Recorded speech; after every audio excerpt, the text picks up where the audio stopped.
क्या आपको लगता है कि इन्वेस्टिंग सिर्फ अमीर लोगों का ही काम है या आपको इन्वेस्टिंग के लिए बहुत ज़्यादा डॉलर्स चाहिए? तो ऐसा नहीं है भाई, हर कोई इन्वेस्टिंग कर सकता है और बहुत थोड़ी सी अमाउंट से इन्वेस्टिंग शुरू कर सकता है, जैसे कि $50। ठीक है। अब एक चीज़ होती है टारगेट डेट फंड, TDF इसको शॉर्ट में कहते हैं। ये क्या चीज़ होती है भाई?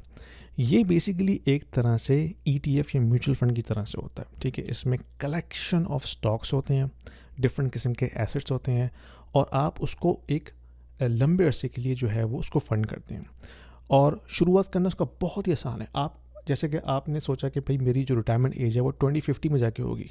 ठीक है, तो 2050 के नाम से फ़ंड्स आपको मिल जाएंगे। आप सर्च करें, गूगल करें, बहुत आसानी से आपको मिल जाएंगे। तकरीबन हर मेजर कंपनी का एक टारगेट फ़ंड होता है। तो आपने लेट्स से एक फ़ंड पिक कर लिया और अब आप जो है अपनी सैलरी में से $50, $100, $200 जितना आप इजीली अफोर्ड कर सकते हैं वो आप कंसिस्टेंटली हर महीने उसमें डालते रहें। ठीक है, आपने ये वादा कर लिया अपने आप से कि भाई मैंने 50, 100, 150, 200, 300 जितना भी मैं अफोर्ड कर सकता हूँ ईजिली मैंने अपनी सैलरी से निकालना है और इस फंड में बाकायदगी से डालना है, बगैर सोचे समझे, बगैर देखे। ठीक है, ये इसकी गेम है। Set it and forget it. ठीक है, आपने सेटअप कर लिया, आप कोई भी ब्रोकरेज पिक कर लीजिए, वीबुल या क्वेस्ट्रेड या वेल्थ सिंपल या मूमू। बल्कि अगर आप मूमू का मेरा रेफरल यूज़ करेंगे ना तो आपको $50 फ्री मिलेगा $100 डिपॉजिट करने पे। आज ही शुरू कीजिए, लिंक आपको मिल जाएगा कमेंट्स में। तो जैसे आपने कोई ब्रोकरेज पिक कर ली मूमू के साथ की तरह से, फिर आपने एक टारगेट डेट फंड चूज़ कर लिया अपनी रिटायरमेंट एज के हवाले से।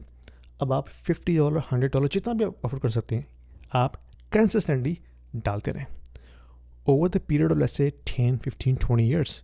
जब आप उसमें कंपाउंडिंग इफेक्ट डालेंगे ना तो फिर आपको पता चलेगा कि कितना रिटर्न इसका बनता है। और ये करता ये है कि शुरू जब आप यंग होते हैं ना उस वक्त वो पिक करता है growth stocks, high return stocks, उसमें थोड़ा सा रिस्क ज़्यादा होता है। लेकिन जैसे जैसे आपकी उम्र बढ़ती रहती है, आप 30+, 40+ में जाते हैं, तो फिर वो जो फंड जो है ना वो क्या करता है, उसकी जो एलोकेशन है एसेट्स की, वो हाई रिस्क ग्रोथ स्टॉक से निकाल के लो रिस्क स्टेबल एसेट्स पर चले जाता है, जैसे कि बॉन्ड्स, जैसे कि फिक्स्ड इनकम एसेट्स, जैसे कि वैल्यू स्टॉक्स। तो वो ऑटोमेटिकली एडजस्टमेंट खुद ही करता है without you thinking about it. यानी कि आपका जो टेंशन स्ट्रेस है ना वो ख़त्म हो जाता है।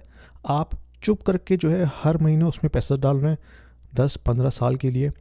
और फिर जब at the end of the term, at the end of the maturity आप देखेंगे ना, you will be surprised how much money it has accumulated because of the compounding effect. Compounding Einstein ने कहा था कि 8th wonder of the world है और उसका फ़ायदा तभी होता है जब आप लंबे अरसे के लिए इसको कंपाउंड करते हैं। 5 साल से कुछ नहीं होगा। ठीक है, 10+ ईयर्स का होराइजन लेके चले तो जो कंपाउंडिंग है ना वो फिर आपको जो एंड के ईयर्स है ना उसमें नज़र आएगी कि क्या जादू करती है कंपाउंडिंग। ठीक है, तो अगर आपने अभी तक इन्वेस्टमेंट शुरू नहीं की है, लिंक आपको मिल जाएगा कमेंट्स में मोमो का, क्लिक कीजिए, आज ही शुरू कीजिए और फिर you can thank me later. Thank you. पसंद आए वीडियो शेयर कीजिएगा, लाइक कीजिएगा और सब्सक्राइब ज़रूर कीजिएगा। Thank you.